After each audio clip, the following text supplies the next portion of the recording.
Arts. Will trustee Brett Rockhan please escort the candidate to the lectern?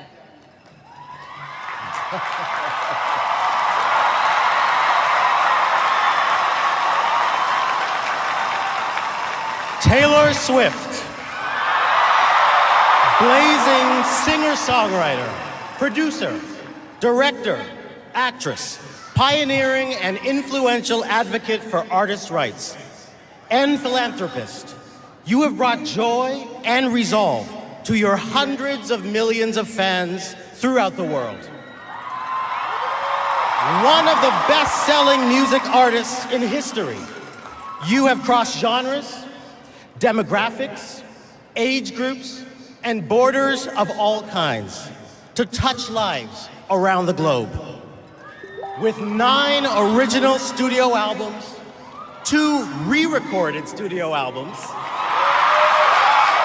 5 extended plays, 3 live albums, and 14 compilations, you have sold well over 100 million album units, earning awards and honors in every category.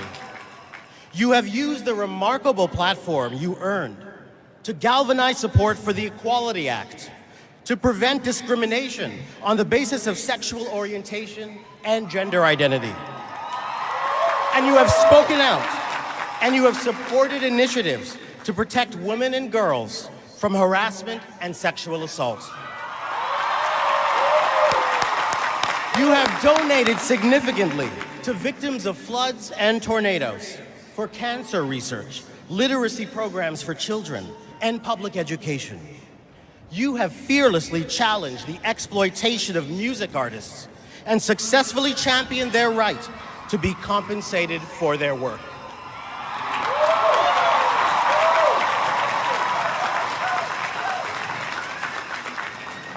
Taylor Swift.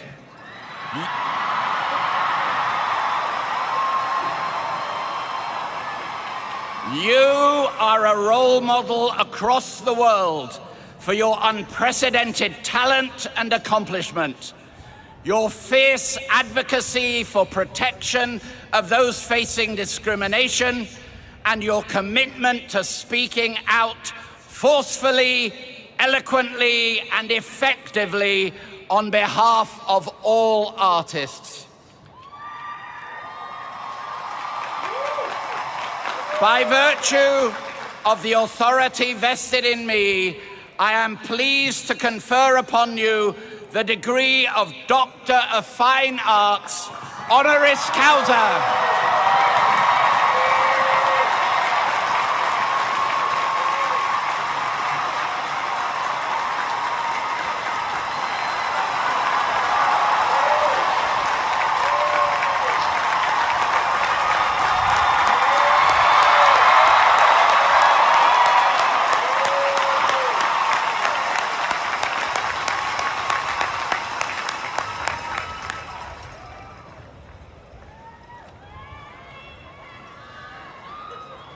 I am now pleased to introduce Taylor Swift, who will respond on behalf of the honorary degree recipients.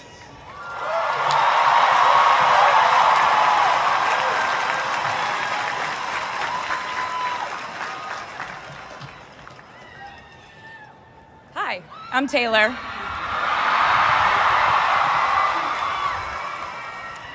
Last time I was in a stadium this size, I was dancing in heels and wearing a glittery leotard. This outfit is much more comfortable. I would like to say a huge thank you to NYU's Chairman of the Board of Trustees, Bill Berkeley, and all the trustees and members of the board, NYU's President Andrew Hamilton, Provost Catherine Fleming, and the faculty and alumni here today who have made this day possible. I feel so proud to share this day with my fellow honorees, Susan Hockfield and Felix Matos Rodriguez, who humble me with the ways they improve our world with their work.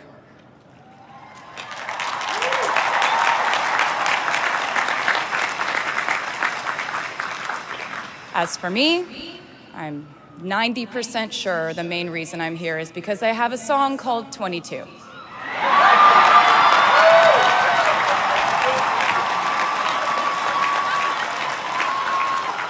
And let me just say, I am elated to be here with you today as we celebrate and graduate New York University's class of 2022.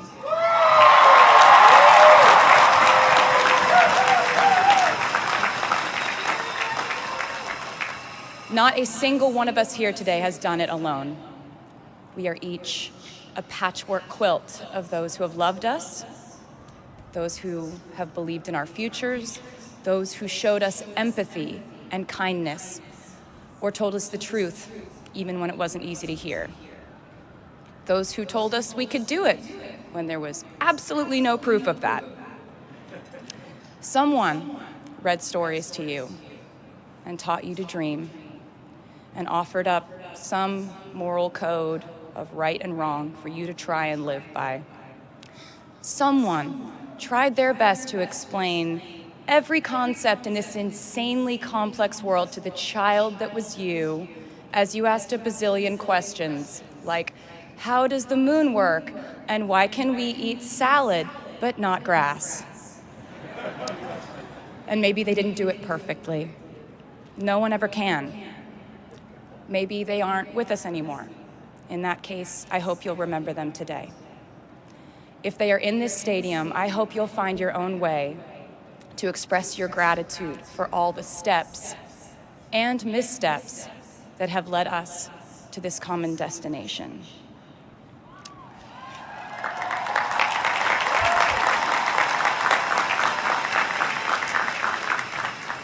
I know that words are supposed to be my thing, but I will never be able to find the words to thank my mom and dad, my brother Austin, for the sacrifices they made every day so I could go from singing in coffee houses to standing up here with you all today, because no words would ever be enough.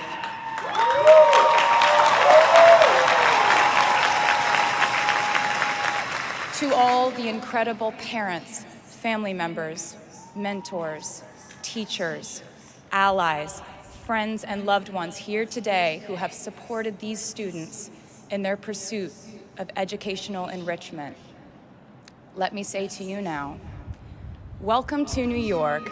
It's been waiting for you.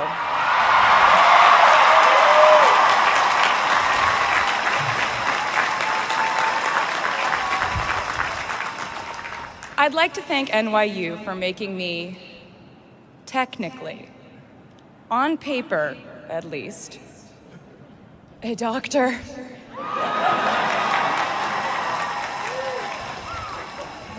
Not the type of doctor you would want around in case of an emergency. Unless your specific emergency was that you desperately needed to hear a song with a catchy hook and an intensely cathartic bridge section.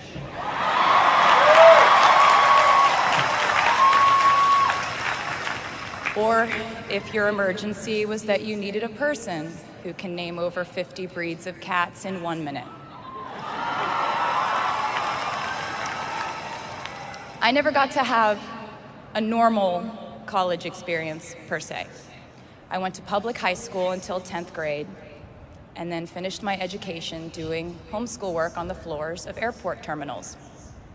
Then I went out on the road for radio tour, which sounds incredibly glamorous, but in reality, it consisted of a rental car, motels, and my mom and I pretending to have loud mother-daughter fights with each other during boarding so no one would want the empty seat between us on Southwest. As a kid, I always thought I would go away to college, imagining the posters I would hang on the wall of my freshman dorm. I even set the ending of my music video from my song Love Story at my fantasy imaginary college, where I meet a male model reading a book on the grass, and with one single glance, we realized we had been in love in our past lives. Which is exactly what you guys all experienced at some point in the last 4 years, right?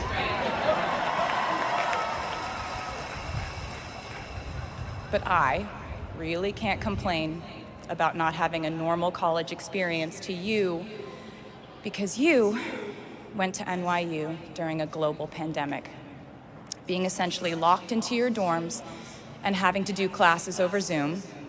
Everyone in college during normal times stresses about test scores. But on top of that, you also had to pass like 1,000 COVID tests. I imagine the idea of a normal college experience was all you wanted too. But in this case, you and I both learned that you don't always get all the things in the bag that you selected from the menu in the delivery service that is life. You get what you get. And as I would like to say to you wholeheartedly, you should be very proud of what you've done with it. Today, you leave New York University and then go out into the world searching what's next. And so will I.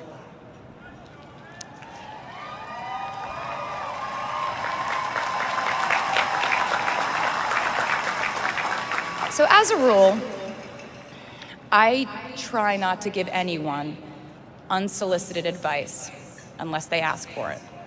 I'll go into this more later.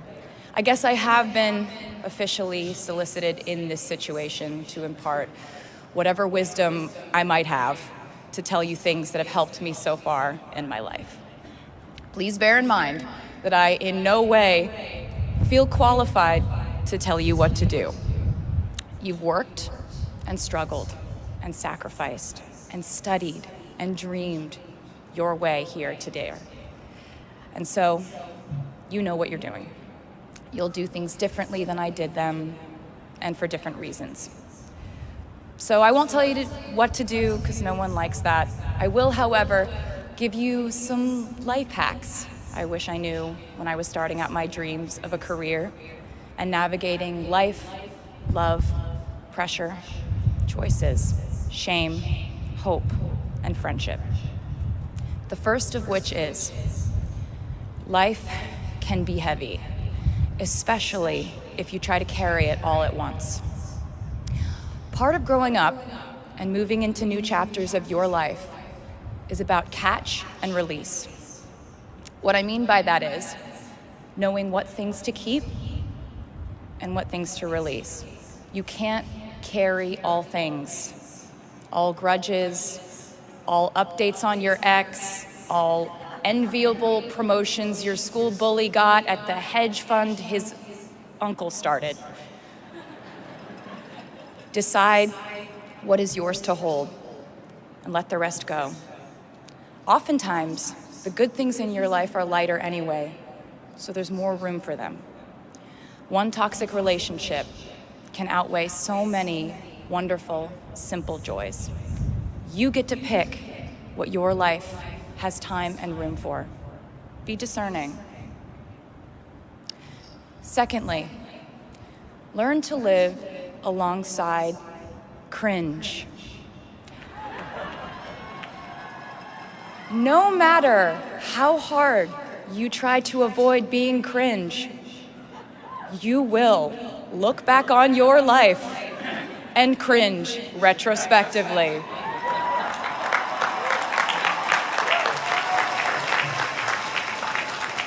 Cringe is unavoidable over a lifetime. Even the term cringe might someday be deemed cringe. I promise you, you're probably doing or wearing something right now that you will look back on later and find revolting and hilarious. You can't avoid it, so don't try to. For example, I had a phase where, for the entirety of 2012, I dressed like a 1950s housewife. But you know what? I was having fun. Trends and phases are fun. Looking back and laughing is fun. And while we're talking about things that make us squirm, but really shouldn't, I'd like to say I'm a big advocate for not hiding your enthusiasm for things.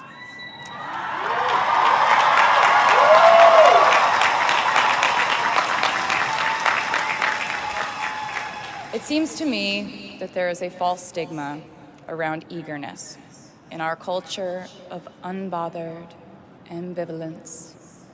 This outlook perpetuates the idea that it's not cool to want it. The people who don't try are fundamentally more chic than people who do. And I wouldn't know because I've been a lot of things, but I've never been an expert on chic. But I'm the one who's up here, so you have to listen to me when I say this. Never be ashamed of trying. Effortlessness is a myth. The people who wanted it the least were the ones I wanted to date and be friends with in high school. The people who want it the most are the people I now hire to work for my company.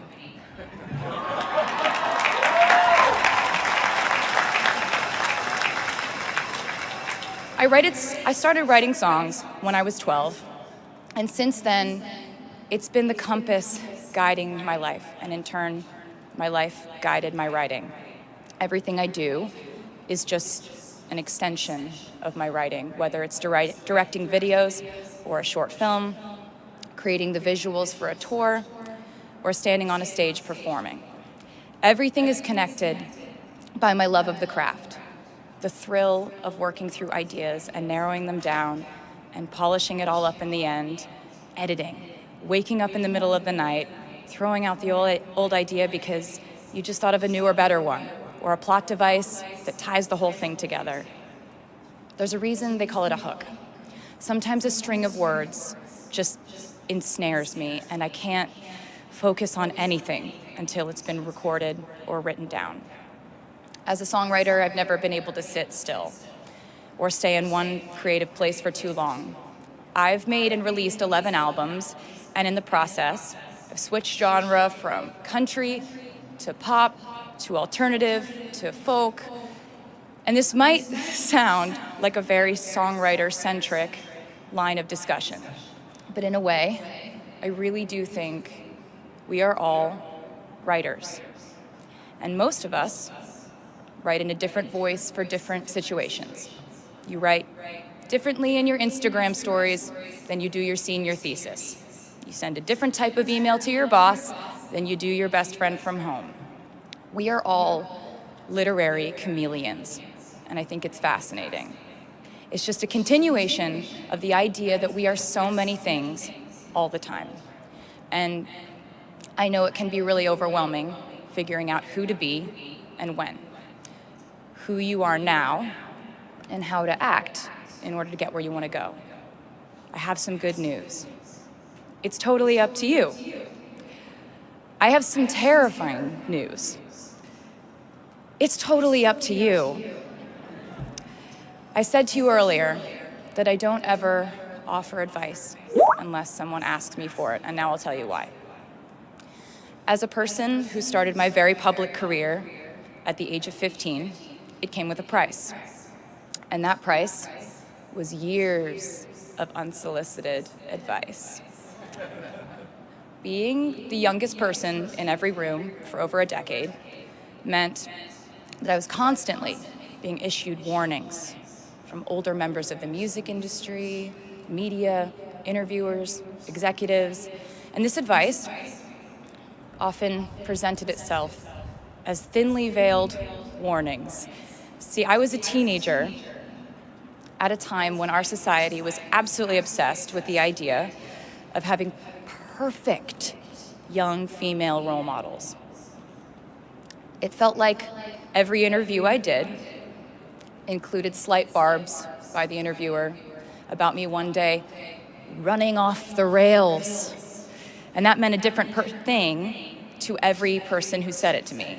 So I became a young adult while being fed the message that if I didn't make any mistakes, all the children of America would grow up to be perfect angels. However, if I did slip up, the entire earth would fall off its axis, and it would be entirely my fault, and I would go to pop star jail forever and ever. It was all centered around the idea that mistakes equal failure, and ultimately, the loss of any chance at a happy or rewarding life. This has not been my experience. My experience has been that my mistakes led to the best things in my life. And being embarrassed when you mess up, it's part of the human experience. Getting back up, dusting yourself off, and seeing who still wants to hang out with you afterward and laugh about it, that's a gift. The times I was told no, or wasn't included, wasn't chosen, didn't win, didn't make the cut, looking back, it really feels like those moments were as important, if not more crucial, than the moments I was told yes. Not being invited to the parties and sleepovers in my hometown made me feel hopelessly lonely. But because I felt alone, I would sit in my room and write the songs that would get me a ticket somewhere else. Having label executives in Nashville tell me that only 35-year-old housewives listen to country music, and there was no place for a 13-year-old on their roster, made me cry in the car on the way home. But then I'd post my songs on my MySpace, and yes, MySpace. And I would message with other teenagers like me who loved country music, but just didn't have anyone singing from their perspective. Having journalists write in-depth, oftentimes critical pieces about who they perceived me to be made me feel like I was living in some weird simulation. But it also made me look inward to learn about who I actually am. Having the world treat my love life like a spectator sport in which I lose every single game was not a great way to date in my teens and 20s. But it taught me to protect my private life fiercely. Being publicly humiliated over and over again at a young age was excruciatingly painful, but it forced me to devalue the ridiculous notion of minute by minute, ever fluctuating social relevance and likability.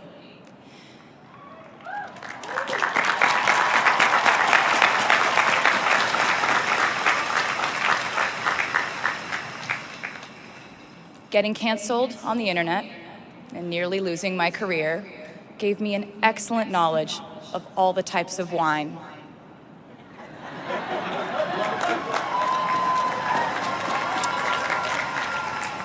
I know I sound like a consummate optimist, but I'm really not. I lose perspective all the time. Sometimes everything just feels completely pointless. I know the pressure of living your life through the lens of perfectionism. And I know that I'm talking to a group of perfectionists because you are here today graduating from NYU.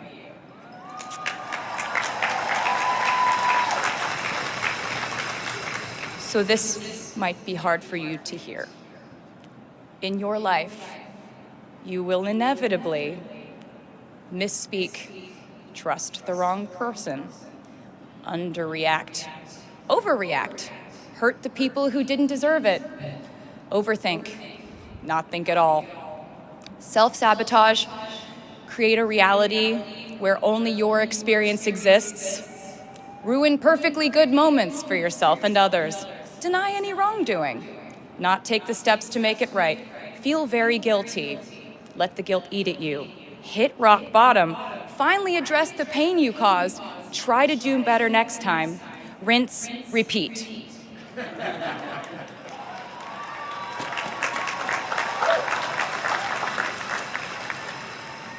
And I'm not gonna lie, these mistakes will cause you to lose things. I'm trying to tell you that losing things doesn't just mean losing. A lot of the time, when we lose things, we gain things too. Now you leave the structure and framework of school and chart your own path. Every choice you make leads to the next choice, which leads to the next, and I know it's hard to know which path to take. There will be times in life where you need to stand up for yourself, Times when the right thing is actually to back down and apologize. Times when the right thing is to fight. Times when the right thing is to turn and run. Times to hold on with all you have. And times to let go with grace. Sometimes the right thing to do is to throw out the old schools of thought in the name of progress and reform. Sometimes the right thing to do is to sit and listen to the wisdom of those who have come before us. How will you know what the right choice is in these crucial moments? You won't. How do I give advice to this many people about their life choices?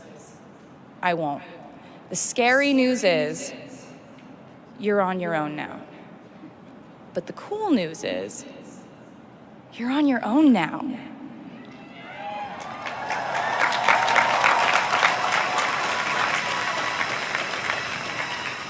I leave you with this. We are led by our gut instincts, our intuition, our desires and fears, our scars and our dreams. And you will screw it up sometimes. So will I. And when I do, you will most likely read about it on the internet. Anyway, hard things will happen to us. We will recover. We will learn from it. We will grow more resilient because of it.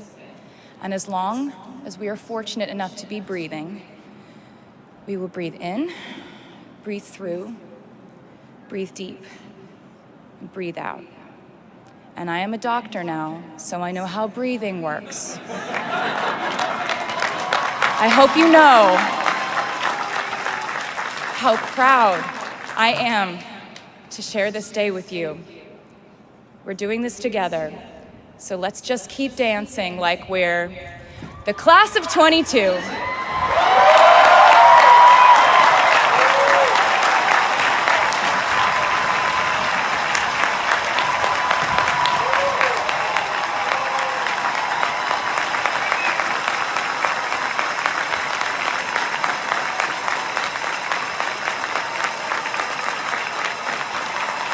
Please welcome the Steinhardt Singers with a tribute to New York City and the class of 2022.